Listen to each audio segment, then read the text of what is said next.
Thank you very much. Let me start by recognizing the Vice Chancellor of the University of Dar es Salaam. Permit me also to recognize the Deputy Vice Chancellor and to recognize Professor Penina Mlama. And in the audience, permit me to recognize Mzee Warioba, my Lord, I recognize you. I also take this opportunity to recognize the other academics who are present here, the students who are here, and members of the press. I'm so very happy to be invited once again to be present with you to celebrate and commemorate the life and times of Mwalimu Julius Kambarage Nyerere. I first came to Tanzania as a student on the 9th day of December 1984 when I was a student leader at the University of Nairobi, and the then president of Kenya invited me, among other students, to accompany him. And that is when I met Mwalimu Nyerere. I then, 10 years later, in 1994, visited at the invitation of Professor Harub Othman on the occasion of 40 years of celebration of leadership in Africa. And that is when I formally was introduced to Mwalimu Julius Kambarage Nyerere and his foundation. It therefore gladdens my heart that I'm in the country of a man whom I admire and in a hall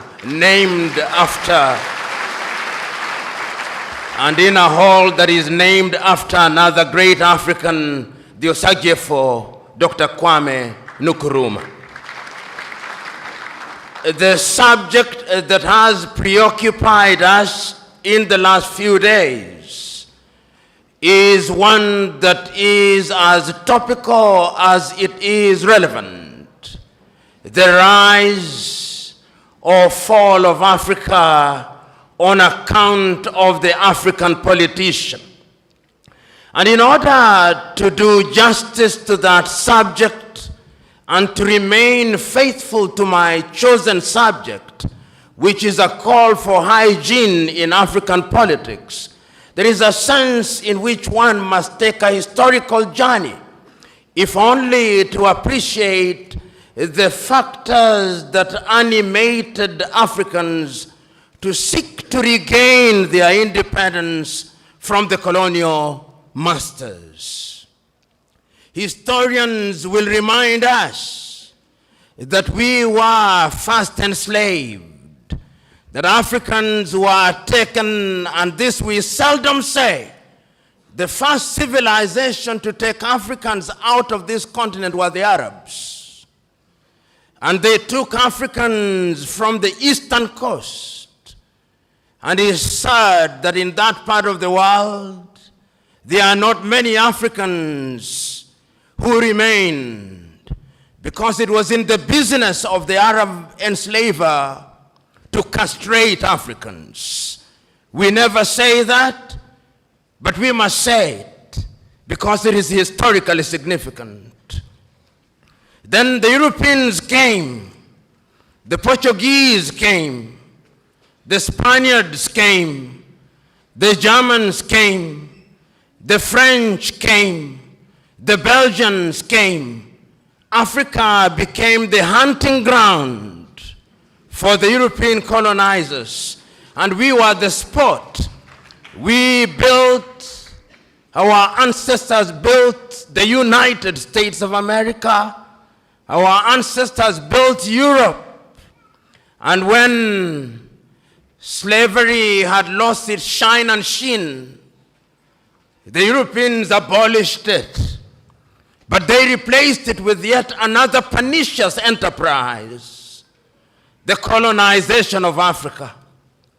The Europeans sat in Berlin, in Germany, in 1884, and they looked at the map of Africa and parceled it out. The British had their share. The Germans had their share, and Tanzania or Tanganyika was their share, as was Rwanda and Burundi. The Spaniards were Johnny-come-latelys in the arena, and they got little Equatorial Guinea and Southwest Africa. The French were here, the Portuguese were here, and we were colonized. This time round, they did not take us away. They came here, and they controlled us, and they told us, not in so many words, that we were children of a lesser God. And we were treated as if we were children of a lesser God.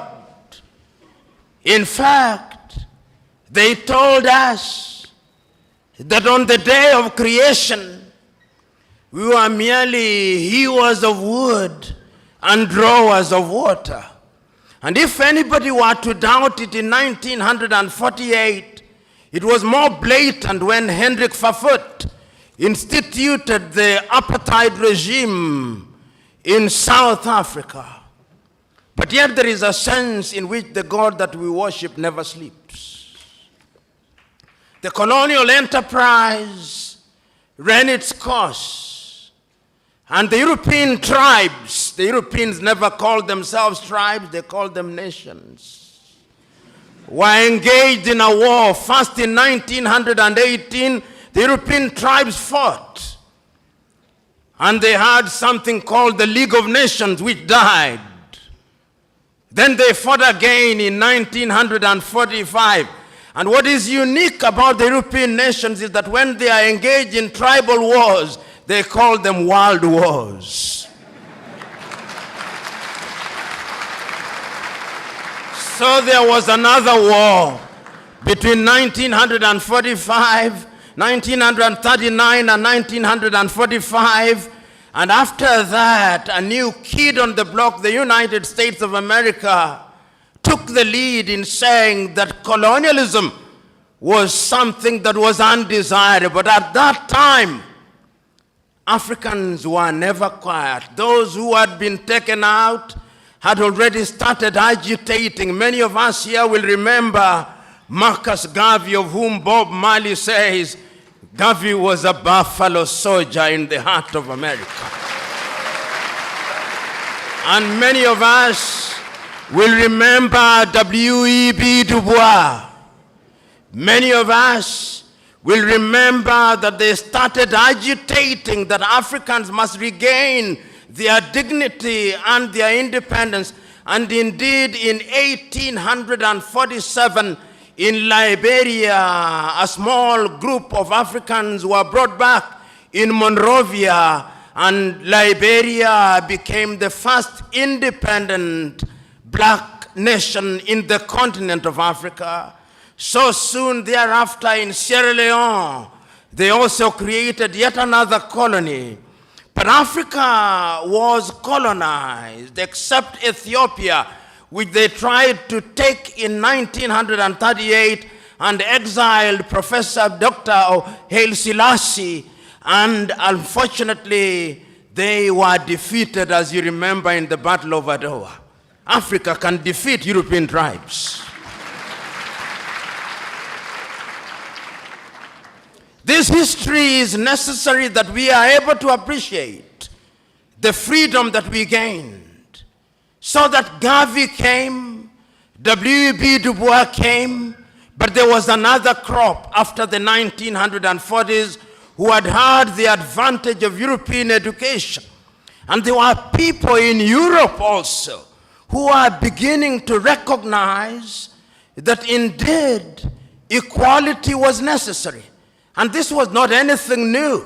In 1776 in the United States of America, the American state sitting in Philadelphia in the United States of America declared unto themselves that all men are born equal, that they are endowed by their Creator with certain unalienable rights, that among those are life, liberty, and the pursuit of happiness. A few years later in France, after the revolution, they also recognized that we were to be equal, so that the colonized nations which had now taken Africans thought that they were safe. They had taken Leopold Sédar Senghor from Senegal to Paris, and they thought that they were creating a little Frenchman. Little did they know that they were creating somebody who would want to overthrow them. They took Félix Houphouët-Boigny from Côte d'Ivoire, and they thought that they were creating somebody who would be subservient to them. They took Ahmed Sékou Touré and Modibo Keïta, and they thought they were safe. Little did they know that they were creating the future leaders and agitators against French colonization. And it did not stop there. The Portuguese also took Agostinho Neto and Amilcar Cabral and Eduardo Mondlane to Lisbon. Little did they know that those individuals would be the catalyst that would be necessary in the process of decolonization. The British also had their fair share. They took others. They took Mwalimu Kambarage Nyerere, Hastings Kamuzu Banda, Kenneth David Kaunda, and many others to the United Kingdom, Jomo Kenyatta. Little did they know that those would be the individuals who sometimes later, and in Ghana, of course, they took the Osagyefo, Kwame Nkrumah, and in Nigeria, they took Dr. Nnamdi Azikiwe, Abubakar Tafawa Balewa, and Sir Ahmadu Bello, the Sultan of Sokoto. There is a sense, therefore, in which these individuals started recognizing that having been enslaved, having been colonized, we now had to liberate ourselves. And the agitation started. And Kwame Nkrumah and his Ghana acquired independence in 1957.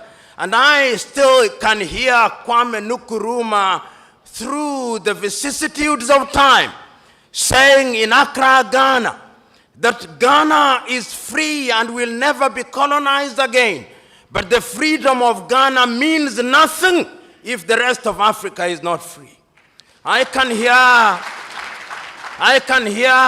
Mwalimu Julius Kambarage Nyerere saying that he is prepared to delay the independence of Tanganyika so that Tanganyika, Kenya, Uganda would become independent at one time. Mwalimu could see the future with the exactitude of a Jewish prophet. Jomo Kenyatta and Obote could not. And therefore, we gained independence as separate states, and the story will be told shortly. So what do we see? The agitation, the demand by the people that we must be decolonized. And why is it that we were asking that we must be decolonized? Why is it that we were demanding that we must regain our independence? Because throughout the ages, it was always the divine plan that men must be masters of their destiny. And when we gained our independence, the leaders of the day were eloquent as they were clear that the reason why we were asking to be independent is because we wanted to take charge of our affairs. We wanted to be the governors. We wanted to have our young men and women acquire education. We wanted to control the production of our food through agriculture. We wanted to build our infrastructure. We wanted to improve the quality of the lives of our people by improving their health. We wanted to eliminate poverty. We were clear on what we wanted, and this message was as clear in West Africa as it was clear in East Africa, as it was clear in Central Africa, as it was clear in Northern Africa, so that if you listen to Kwame Nkrumah, it's as if you'd listen to Agostinho Neto, and if you listen to Neto, it's as if you'd listen to Samora Moses Machel, and if you listen to Ahmed Ben Bella in the Maghreb, it's as if you'd listen to Patrice Emery Lumumba. There is a sense in which there was unanimity that this was the only way, and we attained independence. And I remember so very vividly in 1957, in Casablanca, Morocco, was it in 1960, when the then 8 independent African countries met on the Osagie for Kwame Nkrumah, was clear that we must ensure that everybody else regains their independence, and that we must remember that the colonial master is not asleep, and that if we don't unite, he'll come under other guises through the neo-colonial project, but they listened to Kwame Nkrumah not. And even before they assembled in 1963, in the month of May in Addis Ababa, Ethiopia, no sooner had countries started attaining independence that the neo-colonial project started taking root. And in 1960, the first coup d'etat and assassination took place in Togo when Sylvanus Olympio was eliminated. 1 year later, Patrice Emery Lumumba was eliminated.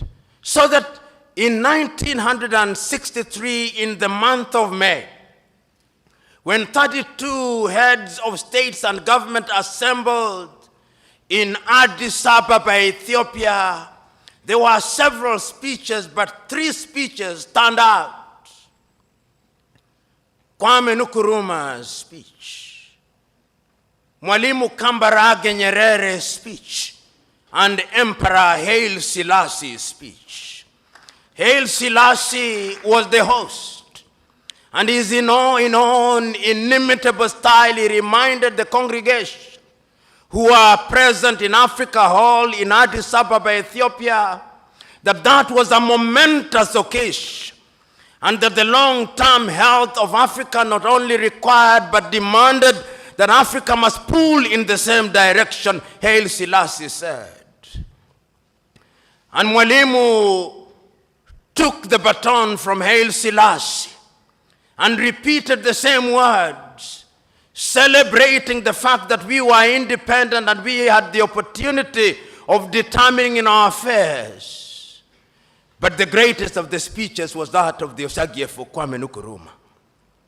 Kwame Nkrumah had a sense of urgency which everybody else did not have. He said, not in so many words, but in effect, that if we want to immunize ourselves from the diabolical machinations of the erstwhile colonial master, now turned neo-colonizer, we have to move here as one Africa, with the United States of Africa, with one army, with one currency, with one central bank, and with one nation. But they listened to him not. They had started getting used to the trappings of power. So what they came out with on that day in the month of May 1963 was a weak organization of African unity, the OAU, which many commentators were quick to describe in many ways and many times as the toothless bulldog. It was never a dog. It did not have teeth, but the effect of it is that it did not do very much. Some say it was a talking shop. Mzee Warioba, who was then active in political life and in other sectors, will attest to that. Yet later, we were to create another body, the African Union, and we'll have something to say about that. So we come out of Addis Ababa, Ethiopia in 1963, clear as to what we want to do. The African politician begins to emerge. We have them in different parts, but they begin to show characters that are totally inimical to our expectations.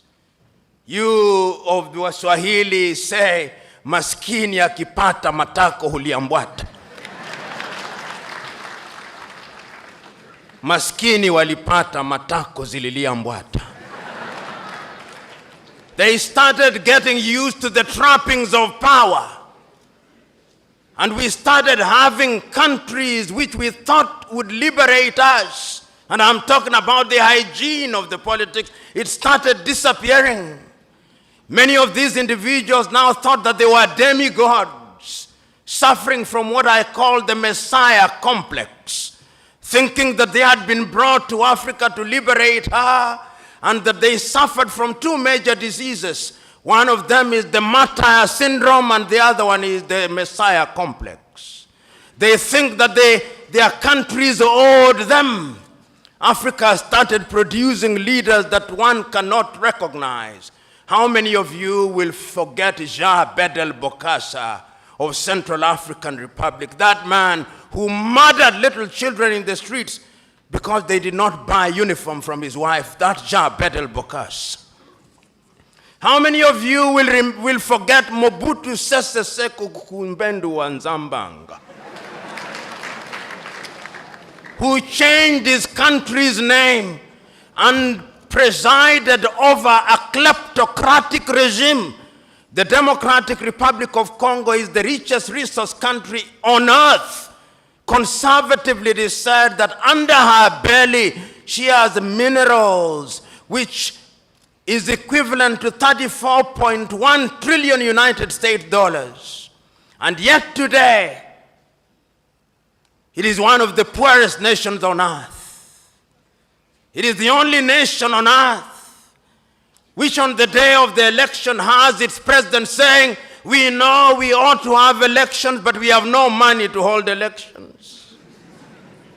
When you see a country which has as its official name the Democratic Republic of Congo, know that there is no democracy.